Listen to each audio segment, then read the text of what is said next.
It's going off. We'd be like, down tools, let's go. Some users have asked for suggestions to tell your boss why you're leaving work in the alert. So I think that should be coming down the pipe here. Definitely. Yeah. Set up a little site. Hello and welcome to the UK Surf Show. We are your hosts. I'm Pete. And I'm Leighton. On this episode, we speak to Nick from the Lazy Surfer app. Yeah, creator of the Lazy Surfer app. And this app is bloody brilliant, to be honest. But before we get into it, let's have a word from our sponsor. Yeah, sponsor of this show is Golden Buoy. That's Golden Buoy, Buoy. And to get 10% off from Golden Buoy, use the discount code UK Surf Show, and that will get you 10% off anything you order from the checkout. Yeah, cool classic designs over there on their website. So go and grab yourself a nice retro looking t-shirt. There's lots of other things you can buy on there as well. Yeah, and they do stuff like £1 from every t-shirt goes to the lifeboats. It's a way of giving back to organisations that benefits all us water users. There's a lot of effort has gone into using zero plastic, so all the products and packaging is 100% recycled. There's recyclable cardboard, printed in the UK using water-based inks. T-shirts are 100% organic cotton. The hoodies and sweats are a blend of recycled polyester and organic cotton. And every order is carbon offset with an automatic donation to reforestation projects based on the size, weight and delivery method of your order. All customers get 10% credit for future orders, so when you make a purchase you will get 10% credit of your order for your next purchase. Also, the other thing I like about it is when your t-shirt is reaching the end of its life, if it's stained, broken in the laundry, any mishaps or anything, you can send it back to them in exchange for a voucher, get some more money off your next product. That's cool. Yeah. Forward thinking. Yeah, forward thinking, very forward thinking. So that's Golden Buoy, and go to goldenbuoy.com, use the code UK Surf Show, and you will get 10% off anything you order. Also, if you head over to Northcore. Yes, and you can add in the discount code SS2021, and that will give you 15% off anything you order. Yeah, a lot of new stock coming out there as well at Northcore, so be interesting to keep an eye on. And yes, also, we've got some lovely robes from them, haven't we? Yes, we will do a video on them very soon. Yes, they're very nice. Yeah, so Lazy Surfer app. Yeah, so you've used the app more than what I have because you need to log each surf that you do, don't you, for it to be able to... Basically, the more you surf, the better the app works. Yes, so how this app works, it's got forecasting in there and everything, and it loads up your data session. So what happens is you'll go through and say you surf where we say we surf at Saunton, and you log your session at Saunton and you put the date in, and it'll pull in the forecast for that date and tell you what the forecast said. And then you give that day a star rating of what you think that day was, so how you surfed it or how you found that session. And then what it does, the more you add sessions to a place you've been, the more it sort of the AI builds up a picture of you of what you like to surf, sort of thing. So it will recommend you, hey, look, this is your perfect conditions are coming in. Yeah, that's a good idea. Go surf. Because you could go, it might say 5 blue stars on Magic Seaweed, but you get there and it's too difficult for you or something like that. So you might give it like a rating of a 2 or something. Yeah. So don't do what I do. Give it a bad rating just because you had a bad surf. Well, that's what you'd end up doing, though, isn't it? Yeah. You've just got to be, if you want it to work properly, I think you've got to be quite honest about it. Of how. So if it was perfect waves and you just had a really shit surf, you got to be honest with the conditions, and that's what you're rating the conditions, not your surfing ability. I had a shit surf because I wasn't feeling very well or whatever. That's my excuse. You can't use that one. Yeah. Very, very clever app. Yeah. So this is Nick, who created the Lazy Surfer app, and here we go. So I'm Nick Peterson. I designed the Lazy Surfer app, and it's basically a personalized surf forecast. So you tell it what kind of waves you like by putting in sessions, and then it learns what kind of waves you like and gives you suggestions on where and when to surf. Oh, that's cool. So once you log your session, then it will show those conditions on multiple bays or just on the one where you logged it? It'll show it on multiple pages. So you can, you log your sessions, and then there's a big list of sessions that you can see, when you surfed, and then all the conditions from each of those sessions. So it's, wave period, wave direction, height, wind, and tide, all that stuff. And then it makes it really easy to see, like, are those conditions coming back to that spot anytime soon? So then you can prepare yourself to go out and surf that spot again. Yeah, because that's one of the main things, really. I mean, we've all used surf forecasting apps, and we've all, I think, been on days when you go, oh, it says it's going to be this, and you get there and you're like, it's not. Or it says it's going to be rubbish, and then you see your mates post online pictures of them surfing there, and you're like, well, it didn't say that. Exactly. A little bit of FOMO. Was that the motivation to create this app, like the frustration that other forecasting apps that are out there now? It was a bit of that. It was a bit of like FOMO, like you said. I was seeing my other friends score and I didn't know really where to go. But I think the real thing was, like, we have a couple fickle spots around here in San Diego, and you guys probably do too. But I wanted to know when those spots were really going to go off. And so I would catch those spots in good conditions and then tell myself, like, when I get home, I have to remember to go look up the conditions and write them down so that I know exactly when to come out to the spot again. And of course, I would always forget, and those would be lost to time. And I'm a software engineer, so I'm like, there's an easy solution to this problem. Just build an app that does all this hard work for me, and then it'll alert me, when these conditions show up again. So I don't have to, like, look in a notebook and stuff like that. So that was kind of the motivating. That's really good. So, I mean, if you, like, I've spoken to a couple of people about the app, and I've spoken to a few people that go, oh, it's amazing. And I've spoken to a couple of people that are like, I can't really work it out what you've got to do. Yeah. If we talk through the app for people out there, so if they want to start using your app, we can talk through how to use it and what's the best way to use it. Sure.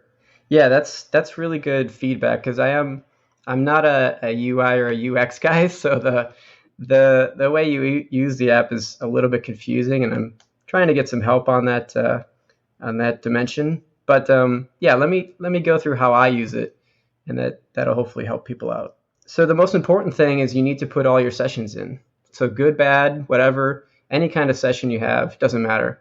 Just the more data, the better. So every time you go and surf, make sure you're putting in a session. And it's super easy to do so. There's a big button on the bottom. Just hit that one and tell it where and when you surfed, and then make sure you give it a wave score. So your subjective score of the waves. How good were the waves? So is that score like personally to how you feel that star rating on the waves? Yeah, exactly.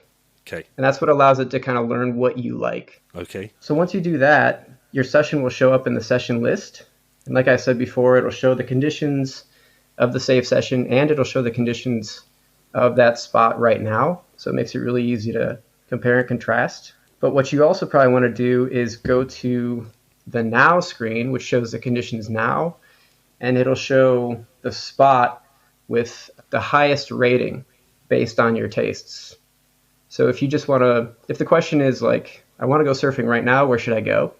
That's a really good screen to use. Just go to that screen and probably go to the first spot on that screen. Ah, right, I see. That's a really good idea, actually, isn't it? Because everybody likes a different type of wave. So we're longboarders, for instance. So, we're not going to want anything that's huge for a start. So that'd be really useful for surfers like us. Yeah, this is such a subjective sport, and it's kind of unusual in that sense, right? Like if you think about snowboarding, skiing, a bunch of other sports, they're not as subjective as surfing. Like everybody kind of has their kind of waves that they like, and that differs amongst people. And so, yeah, when you go to some of the other surf forecasting websites, it's like there's one rating, and that's for everyone, but not everyone feels the same way about waves. So yeah, that was another motivation. Yeah, I think like Magic Seaweed's the most widely used one in the UK, and we've had it before on there where it said one thing and it means something else, and I think a lot of people find it quite difficult to actually read a surf forecast. Even though you go on there and it gives you like your surf height, your swell height, your wind direction, and stuff like that. It's still left up to interpretation slightly. Or you have to build. It's not always accurate. Yeah, you have to build your own image, don't you, of what that what it's going to be like, because they do obviously. I'm assuming Magic Seaweed.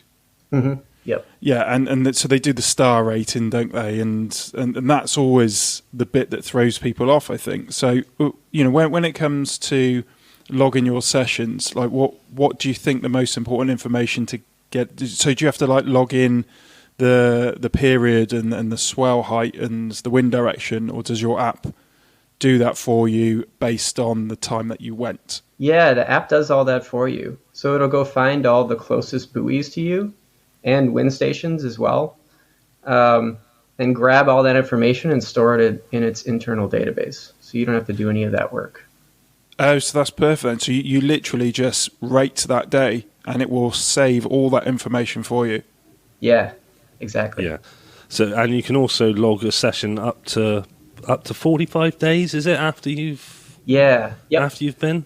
Yeah, 45 days in the past. Yeah, I started... So as long as you know the date, then you can just log that, and the information is stored somewhere from all the buoys out in the sea and all the wind stations, and it will just put them all in with it up to 45 days ago. That's pretty amazing, isn't it? Yeah, and all that data comes from NOAA. So the source of all the data in the app is exactly the same as Surfline and Magic Seaweed. Ah, right. So yeah.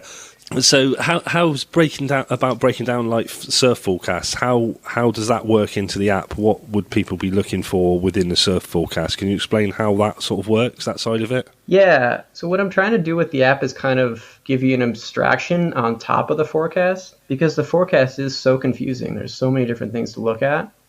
So what I'm trying to do is kind of boil down into one number, which is just the predicted rating. And it's from 0 to 5. So if it's 5, you should go out. If it's 0, you probably shouldn't. Yeah. So that's what I'm trying to do with the app. But I think your question is still a good one. And even if, you really like Lazy Surfer and it's really working for you, it's still good to know all the different metrics, right? Yeah. So, yeah, you have at least 7, 3 for wave, period, direction, and height, and then 2 for wind, direction, and speed, and 2 for tide, direction, and level. And the tough thing about all these metrics is that you can't just pay attention to one, and it also differs depending on the spot. Some spots are more tide dependent. So the tide is a metric that you really need to pay attention to. Some spots are exposed to the wind. So if there's anything over 10 miles an hour, you really can't even surf there, right? So it's all very, very confusing, and it's really hard to keep track of. And the best way to know what works at which spot is just to surf that spot as many times as you can in different conditions and keep track of what conditions work at that spot and what conditions don't. So I noticed when I started logging sessions the other day, and I that's how I saw the 45 days ago thing, and it says on there I've got one session at one place, one session at another place, one session somewhere else at the moment, and it says to get an accurate reading 5 sessions are required. So will it start changing then after I put the 5th session in? It'll it's not really like a cliff, it's kind of like a gradual thing. And the 5 sessions is kind of like a rule of thumb as well. It's not a hard and fast rule. But the thing I like to say is the more data, the better. So it's going to be better at knowing what you like after 2 sessions than it was at 1. And it's going to be way better at 10 sessions rather than 2, right? So the more data you can get in there in more different conditions, the better it's going to be about giving you a good prediction rating. So it does start to learn what you like, and then it will say, well, I noticed you can turn on notifications as well, so it would notify you when those sessions are coming, when those conditions are coming, yeah. That's the word. I mean, that's quite dangerous, actually, because if you're at work and you get a beep, beep, it's going off, we'd be like, down tools, let's go. Some users have asked for suggestions to tell your boss why you're leaving work in the alert. So I think that should be coming down the pipe here. Oh, definitely. Yeah. You set up a little side bit where the alert sends you a text message saying you need to come home now. Exactly. Yeah. With like a picture of like a house fire or something. Then you really need to go. Yeah. That would really help a lot of surfers out, that would. I mean, the idea behind it is absolutely amazing because, as we were saying a minute ago, like it's so difficult and there's so many. I know there's a lot of people that can read the surf forecast really well and they know exactly where they're going, but this is something that takes years and years and years of experience. Yeah. I mean, this just takes that all out of the equation and it does everything for you. Yeah, you've also got the option on there to add your quiver. So would it then suggest a type of board to surf at that location, like if that's in your quiver, obviously? Not yet, but that is somewhere where we're going to go next. So hopefully in the next maybe 6 months or so, we'll have, like a recommended board as well, which will be pretty cool. Wow, that's cool. That is cool. Yeah. That'd be cool. And then what's the difference on the app between if you have the normal version and then if you go pro? Yeah, so the pro version, it's kind of like Surfline and Magic Seaweed. Pro version basically gets you the forecast. It comes with a 2-day forecast, but you can pay $5. Oh, I'm sorry, I was going to convert this into pounds, but I forgot. But it's probably about the same. It's probably like £5 per month and then £40 per year. But you can also donate £100 to any environmental charity, and I'll give you a year of the subscription for free. Oh, amazing. Well, that's cool. What a lovely touch. Yeah, so there you go. I've got it up. It converts it for me over here. So I've got £4.99 a month, which is monthly. Biannually, which is £20.99. And then annually, which is $33.99. So yeah, that's quite a reasonable price, from what you look at with, say, you get one of the other things, which I know maybe they'll cost you £20-30 over here, and you'll have the same sort of thing, but you won't have that bit on it where it's telling you, hey, your session, your preferred waves are coming in. Yeah, I mean, if it creates surfers just a few extra sessions a year, then it's worth all the money, as every surfer's going to know. They're not going to miss out, are they? Because, like we said earlier, there's nothing more frustrating when you're, trawling through social media and your mates have found this unbelievable wave somewhere. You're like, what the hell's going on here? Yeah, it's my phone call. Yeah, I mean, what does a good wave cost? Like people pay a lot of money to go to the. Yeah, it is priceless. Yeah. So it's obviously helped your surfing and that. So you mentioned about the quiver's going to be part of the app in the next 6 months. Have you got anything else that you can tell us about that's like an updated version or what you have in mind, or maybe even other apps that you have in mind? Yeah, the big one I'm working on right now is just to make the app a little bit easier to use. There's a lot of screens and there's a lot of numbers and there's a lot going on. So I'm really trying to simplify it. So that's been kind of a complaint from users that I'm trying to work on. That's my big priority right now. But the next thing is probably, the board suggestions would be really cool. People have been asking for interfaces to different apps like Dawn Patrol. Surf tracking apps. Yeah, that would be really interesting because right now you have to put your session in Dawn Patrol and then you have to put your session in Lazy Surfer, and that's kind of annoying. It'd be nice if you could just do one or the other and then both apps would work together. Yeah, and it just links them all, yeah. Yeah. The other thing I know people really like are the webcams as well. Yeah, more cams. We finally got some cams in there a couple months ago, but we still don't have a ton, and we don't have any in the UK. So I still got to work on getting some more cams in there. Yeah. But I mean, I know it is, when I first looked at the app, I was like, this is a bit complicated. And then I sort of really concentrated on it. And I found once you've put your spots in and gone through the first part of it, it's not actually that difficult. Once you've gone through the initial setup, everything else from then is really easy. It's just add a session and it does it all for you. It's, that I think that initial setup takes a little bit of time and a little bit of getting used to. Once it's set up, it's so simple to use. As you say, you hit that big button down the bottom, add a session, put the date and time it was, and it'll give you all the information. And all you've got to do is what you thought the waves were like, give it a rating out of 5 stars. Yeah, that's good to hear. That makes me feel like I'm on the right track. So thank you. Yeah, definitely.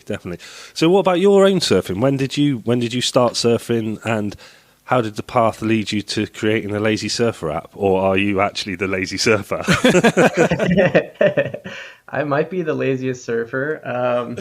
That's the other thing that, it's good and bad using the app because, it does get you better waves, but at the same time, there's a lot of times where I would have woken up in the morning and just gone. And now I'm looking at Lazy Surfer and finding excuses not to get out of a warm bed to jump into a cold ocean. So it's kind of bad in that respect. But I came to surfing. I started surfing I think 10 or 11 years ago now. I'm initially from Wisconsin, which is a landlocked state in the middle of America, and so there's not much surfing there. But I grew up on a lake, and so we did a bunch of water stuff, skiing, scuba diving. I was always around the water. And I just always loved the idea of surfing. It's such a visually compelling thing to see, like somebody threading through a barrel in Tahiti, right? It's just gorgeous. Yeah. And so I always wanted to learn how to surf. And about 10 or 11 years ago, I got into one of the schools in San Diego, and that was a good enough excuse for me to come out here and learn to surf. And yeah, that was 10 or 11 years ago, and been working on Lazy Surfer for about 3 years now. And it's getting there. People are excited. So, yeah. Yeah, it is. Well, we're enjoying using it, that's for sure. So, Great. it seems to be going well for you anyway. So, what our listeners like to hear is like they draw from other people's experiences. So, we ask some guests every now and then about like their worst ever wipeout, and Sure. what happened. Did you do something wrong, or was it the wrong conditions or whatever? So I mean, most surfers can remember their worst ever wipeout because it is flipping scary. So Yes. can you remember yours? Yeah, I can. And yeah, everyone, if you surf long enough, you'll have a bad one. Yeah, I do remember mine. So it was at a big beach break in San Diego. And the waves were pretty big. I would say maybe like 6 to 8 or something like that. And I'm not a great surfer. So that's pushing it, especially then, because this is about 5 or 6 years ago. And I'm regular footed. So obviously I can't go left at all. But on this particular wave, I had no choice. And so I had to go left. And I'm not sure what happened, but I ended up, cartwheeling down the face in the washing machine. Took a long time to get back up. And when I popped back up, I saw my board and it just looked funny. Like, when you pop up and your board looks funny, it looks like it has a kink in it. And you're like, oh, I just know what happened. Like, my board is totally screwed up. And that is what happened. My board was totally messed up. A fin was ripped out of the fin box. No, actually, the whole fin box was ripped out of the board. Oh my God. One fin. And I looked down and my leg was hurting. And one of the fins had sliced through my wetsuit and actually put a good cut on my thigh. And I was bleeding, and it's I got to get out of the water. This is bad. And I think it was my first wave too. But yeah, that was pretty bad. It turned out fine. I had to patch up my wetsuit and my leg was fine. I thought you were going to say the fin was embedded in my leg then. Yeah, that's a pretty bad one. Yeah, luckily it wasn't. It just sliced me. But yeah, that was a rough one. That was definitely a humbling experience. And it was well, maybe I shouldn't go left. How would you log that session? Can you put down injuries gained? Exactly. That was a negative 5 stars. Yeah. It's funny you should just say that, because I logged at the time of recording this, our session at Putsborough on Sunday, and I went on the app, and because I hurt myself, I gave it really bad rating. When it was actually, the waves were really good, but they were just too big, and it was just, they were so meaty, and it was just, they were really heavy, and you'd come off the back of the wave, and you'd drop 3 foot off the back of the wave when you were sort of paddling out. Yeah, when you're paddling out. Yeah, so we very rarely get surf like that in the UK, but there's this one beach, and every time we go to this one beach, something always happens, and it was a particularly big day as well, so there's something bound to happen, and it was well, like you said on that surf that you had, we were out of our depth really as well, it was scary, when you're paddling out and Jesus, hang on a minute. The only way I'm going to get out of this is if I paddle back in again. Through that massive load of white water and washing machine that I just got through. It took me 20 minutes. I've now got to go back that way. But, exactly. So you logged that as a bad one, did you? I think I logged that at I can't remember what it was. I don't think you can do minus stars on it, but. That's a really good point. I'm glad you brought that up because I do the same thing. Like if there's a big crowd and I just can't catch a wave because everyone else is taking them, that makes me want to rate them lower too. But you really, you have to rate the waves themselves and not so much the crowd or whether you got hurt. Yeah, I mean, and I think it was a really the surf wise was a really good day, but I think I rated it a 3 just because it was.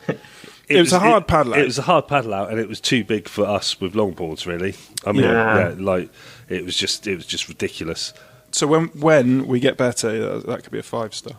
Oh yeah, there you go. Yeah. So you said about your worst wipeout. What about your best wave? And also, what happens to make that your best wave? That doesn't necessarily have to be the biggest or the cleanest, does it? It could be like your best surfing day. Yeah. Okay, that's a good one. I think it maybe like last year we have in San Diego we have a couple spots that are almost impossible to get to unless you have a boat, and so that really thins out the crowd.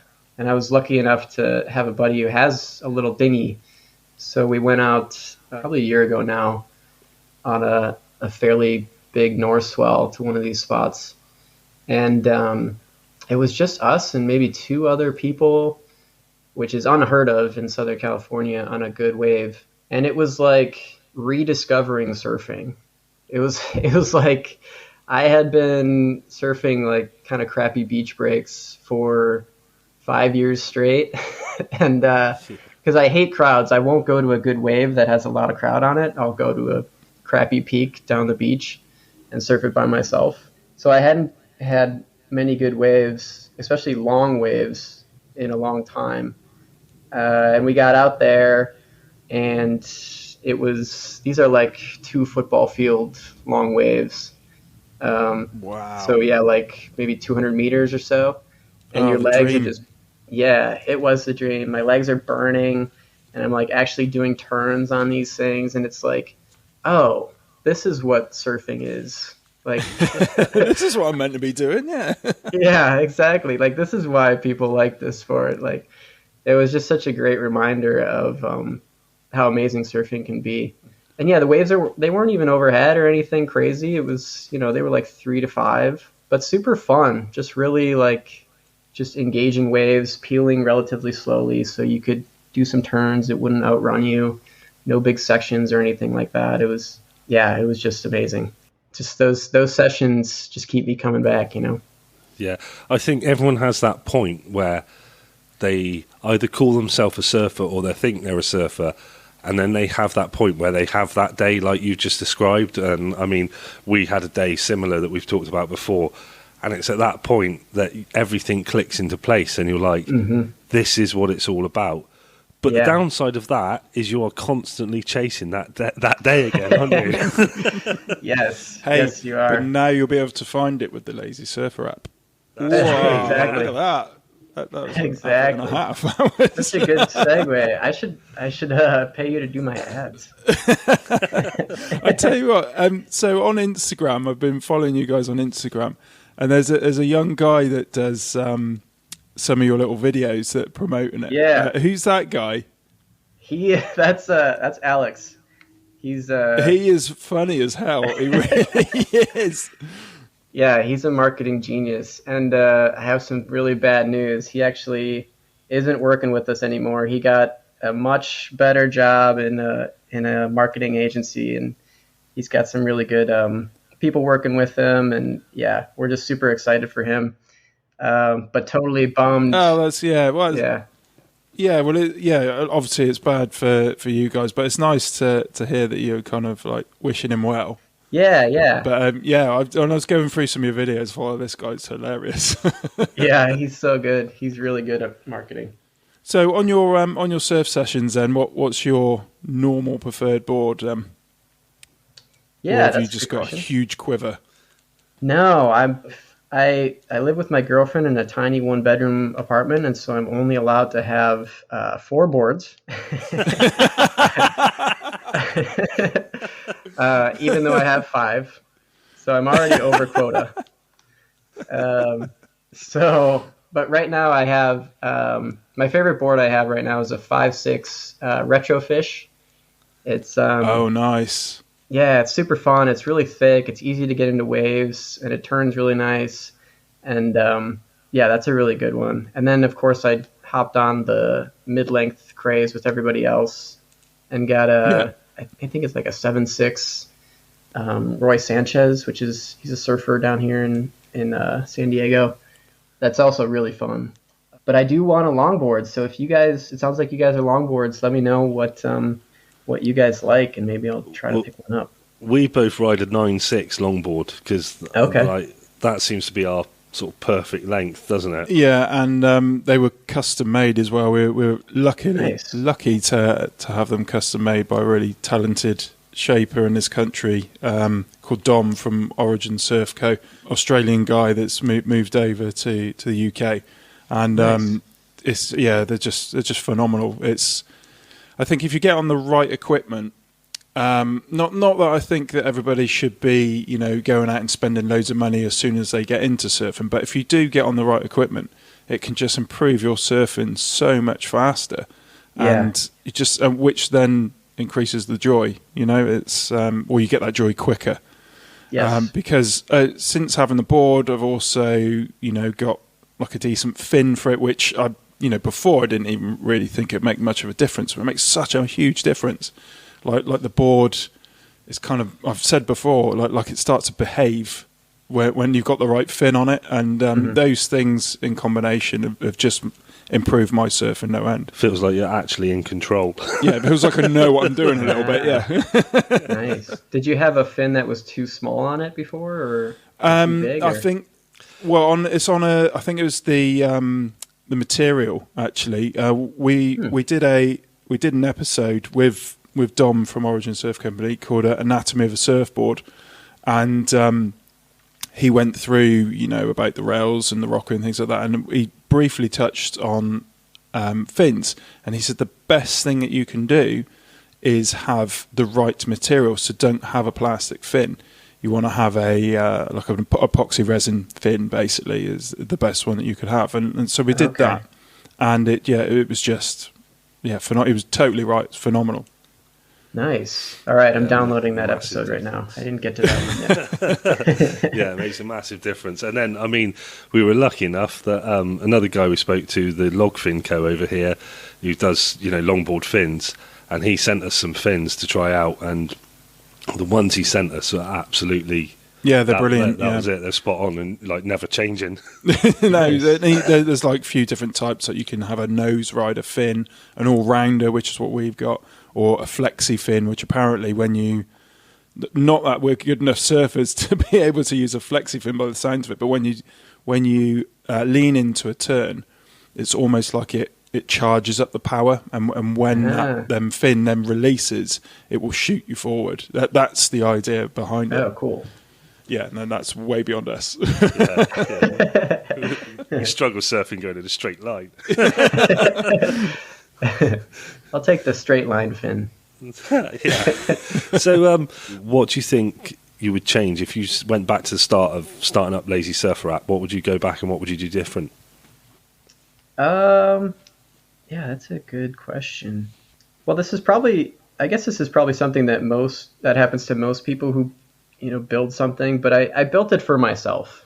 And, there's pros and cons to that. I'm like I said, I'm an engineer, and so I'm kind of used to looking at big computer screens full of numbers and stuff. but most people don't want to do that, which makes total sense. But of course, I didn't really think about that at the beginning, and so I did build an app that's just puts a lot of information in front of your face, and it's really not what people want. And I totally get it now, but I didn't get it then. So if I had to redo it, I would definitely, make it simpler from the start. But on the other hand, like I really enjoy the learning process, and as much as I want like a really successful app that a lot of people use, I mostly got into this just because I wanted to learn how business and marketing and product development and all this other stuff works. So the learning process that I've gone through is really where like the value is. So yeah, I could go back and change a bunch of things, but then I don't know how much I would learn. So I don't know if that's a good answer or not, but yeah, I kind of the way I did it. So have you found surfing has affected your way of thinking about engineering? Does that make sense? Yeah, that does make sense. Does it impact your life in work? And well, obviously it's impacted your life in creating an app for surfing, but has surfing itself impacted the way you think in life in general? Yeah, I think absolutely. I mean, how can you not like sit in a lineup and just be taken in by the beauty of like the ocean and the shoreline and like all the wildlife and stuff? Like it's hard for me to imagine a surfer that isn't concerned about the world and the climate and the environment. So it's definitely changed me in that way. And in terms of engineering, it's probably made me a more patient person. You have to wait for the set. Like you have no choice. You can't summon a set out of the horizon, right? Like you have to wait. Yeah. And not only that, but man, is surfing hard. It's definitely one of the hardest things I've ever done. Yeah, 100%. Yeah. And you get better at it in like fits and starts, right? It's, at least for me, it hasn't been like a linear thing. It's been like, oh, I'm terrible. Oh, I'm a little less terrible. And then, okay, I'm a little less terrible for a month or 6 months. And then I'm a little less terrible than that. And so you just have to be patient as a surfer, I think. And that pays dividends in engineering for sure, but also, just in life. Yeah, I mean, yeah, totally agree. And like what you said about the environment, at the time of recording this, the UK is going through something with sewage companies, basically the government and sewage companies. Mm-hmm. I don't know if the news kind of reached over there, but basically our government voted in favour of dumping raw sewage, or allowing the water companies to dump raw sewage into our rivers and coastlines. Oh wow! Yeah, and it's obviously really bad. Surfers get sick and all this kind of stuff. But the whole surf community and the UK citizens in general all got together and kind of basically flooded MPs' inboxes with emails protesting against this, and it's now been reversed.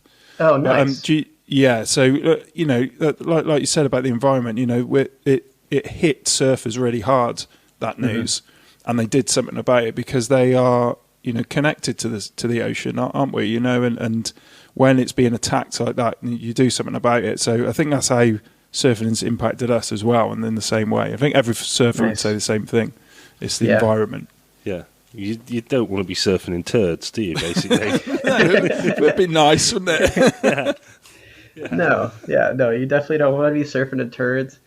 Or we had a big oil spill here in Huntington Beach. Oh, I saw that on the news, yeah. Yeah. So that's been a big thing here, and Surfrider is a great organization that's been helping out. But man, like how can we're all so connected to the ocean, even if you're not a surfer, right? But it just makes it so much more obvious if you are a surfer. And so we really have to keep track of and take care of the oceans. It's very 100%, important. Yeah, totally agree. Yeah. See, the part I took from what you were saying is you go out and have a session, and then you go out again and you're not so terrible. Yeah, and then you go, I've had that. Oh yeah, I'm not so terrible. And then I'll go for a session and be like that. Oh, I'm shit. I'm just like, I can't do anything. And then you go out for a few more that are all right again. And then, it's always just the odd one every now and then throws in there, and it goes, you're not that good. Exactly. Exactly. There's definitely some regression sometimes, and that's a painful process. But that's life too, right? Yeah, definitely. Yeah. Definitely. So if people want to download your app and find you online, where's the best place they can go to find you and download your app and find you online? Yeah, so we're in both the app stores, so Apple and Android. So you can just search for Lazy Surfer in either of those. We also have a website, lazysurfer.app. And we're also on Instagram, and I should know this, but I don't. It is lazysurfer.app on Instagram. And you can see Alex's fine work on there with the funny videos and stuff. Yep. Those are the best place to find us. That's brilliant. The app itself works, as I say. What I've seen of it so far, and the sessions I've punched into it, the app works absolutely brilliant. And what we'll do, we'll keep logging our sessions, and we'll give you feedback if you like, and let you know how we're getting on. Yeah, thank you so much. And to all your listeners too, if they get a chance to use it, I'm totally open to feedback. I'm always trying to make the app better, so definitely there's a bunch of email links and stuff in the app, so you can email me and let me know your thoughts. And Excellent. Thank you very much, Nick. Thanks so much for having me on. I really appreciate it. It's been awesome. Thanks for that, Nick. Yeah, I really can't wait to build up loads of sessions to put into that app. Yeah, to get the full advantage of it. Yeah, so like we said, like the more take out of, you won't have to look at the service. It'll make you so lazy, won't it? It's so well named. You just wait for the app to tell you you can go surfing now. Yeah, okay. Thanks. Yeah, that's proper good. You know. I mean, how much time do you waste looking up forecasts and stuff? Yeah, there is that. And I mean, if you've got like 5 or 6 spots on there that you like to surf regularly, and it will tell if they're different places, different directions, they work on different swells. Yeah, this is going to cut your time. But also, a really good thing about it is you can either share with your friends. So if you've got any friends on there that you're friends with on the app, say you go surfing with a lot. Yeah. So say I go surfing with you a lot. Yeah, and I can share that data with you, so you can see my spots as well. Yeah. But most of them I just keep secret for you because I go on my own. It's nice of you, isn't it? And he's also, because it's like quite a young app, he's adding extras all the time. So it's a really good time to get into an app. I've found before, if you get into an app which is early on in its life, you kind of get all these extras, and then you get to know the app really well because you're kind of like well versed in how it works. And then when the other stuff gets added, you're like, ooh. Because he said he's about adding the quiver. So not only would you put in like the star rating on how you did that day or what the conditions were, but then you could say, and I rode this board on that day as well. And it would start to understand. Well, you can put your quiver in now anyway. Oh, he's already done it. So your quiver can go in there of what you've got, and you put what board you surfed and everything. Yeah. And so that means then, if you do both, say longboard and shortboard, then it will tell you shortboard days as well. Yeah, it will tell you surf this board at this beach. Amazing. So it's like a golf caddy. Yeah. Wow. Yeah, it's like a golf caddy for surfing. But yeah, speaking of extras, he said to us that he is going to try and stick in a discount code for us at some point soon.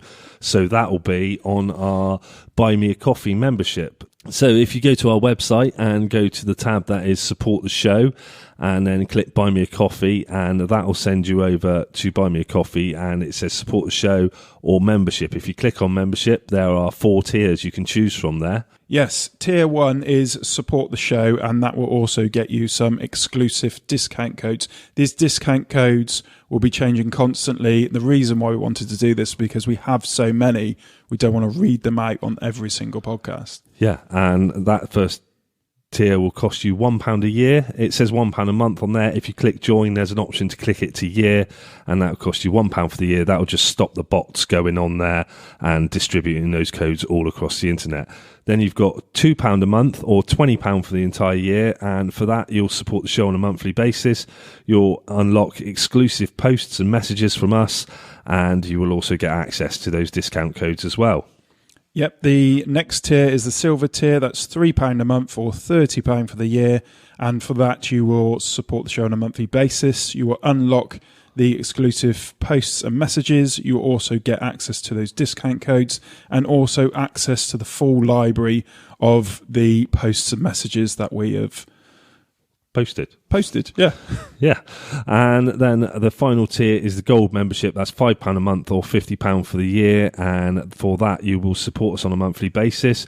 You'll unlock exclusive posts and messages. You'll get exclusive discount codes. So you get the first discount codes, plus you'll get some extra discount codes in there with more money off things.